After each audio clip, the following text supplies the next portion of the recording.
এই শোনো, ইদানিং দেখতেছি তুমি আমাকে লবণের মতো ব্যবহার করতেছো, শুধুমাত্র যখন দরকার তখনই ডাকতেছো, তাছাড়া কিন্তু তুমি আমাকে চোখেই দেখতেছো না। কই না তো। না তো মানে কি? না তো মানে কি?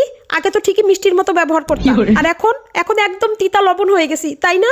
এজন্য তোমার সাথে কথা বলতে ইচ্ছে করে না। হ্যাঁ, তার মানে আমার সাথে কথা বলতে তোমার ভালো লাগে না? কোথাও তোমার রিলেশন আছে, অ্যাফেয়ার আছে? মাগো মা, আমার কপাল ভাঙলো রে মাগো। আমি পারি না, আর পারি না। আই উইশ আল্লাহ এই পুরনো বছরের সাথে সাথে আমার জীবনের সব পুরনো দুঃখ ব্যথা আমি ভুলে যেতে চাই। সামনের প্রতিটি বছরে, আমার প্রতিটি ভবিষ্যতে আমি শুধু আমার স্বামীর ভালোবাসা চাই।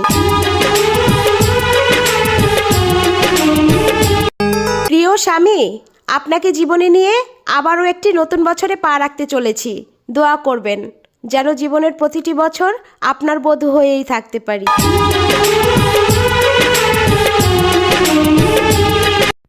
জামাইয়ের টাকা চুরি কইরা এই টাকা আবার জামাইরে ধার দিছি, সময় দিছি 1 সপ্তাহ, দিতে না পারলে ডাবল।